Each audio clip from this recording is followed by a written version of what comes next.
Est-ce que vous avez peur que les Américains portent la guerre au Nord-Vietnam? Nous n'avons jamais peur. Comme les Français aussi, on dit que peur n'existe pas. Est-ce que vous pensez, Monsieur le Président, qu'il y a une solution militaire à la guerre du Sud-Vietnam? Non. Parce que vous savez que le peuple vietnam, c'est un. Et le pays du Vietnam, c'est un. Les Américains ont fait une guerre d'agression, comme qui dit, c'est une guerre non déclarée.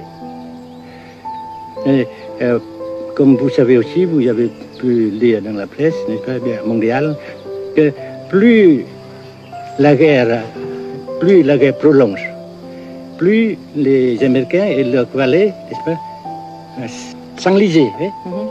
Et plus ils supportent des échecs, comme vous savez récemment, n'est-ce pas? Par conséquent, la guerre ne peut pas durer éternellement. Et je suis très heureux que les politiciens haut placés français ont reconnu cela.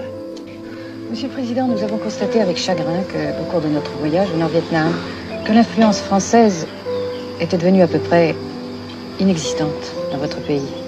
Les moins de 25 ans ne comprennent plus du tout le français. Et je me demande si, à votre idée, des rapports peuvent se rétablir tels que la France continue à jouer une sorte de rôle culturel ici. Avec la France, surtout, et avec tous les autres pays. Nous voulons avoir une coopération amicale, culturelle, économique, etc. Mais je suis sûr que vous ne voulez pas avoir, n'est-ce pas, que la France ait l'influence qu'elle avait avant. C'est une autre chose. Naturellement, c'est une autre époque. Mais coopération culturelle, économique, qu'est-ce qu'il y a encore, sportive par exemple, oui. etc., n'est-ce pas, nous les gérons.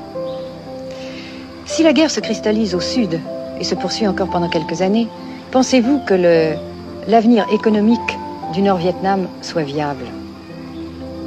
Je suis sûr que ça non seulement viable, mais ça progresse.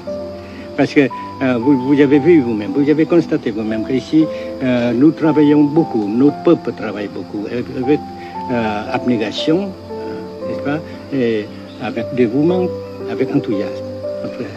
Et aussi, nous avons, n'est-ce pas, l'aide fraternelle des pays socialistes, n'est-ce pas.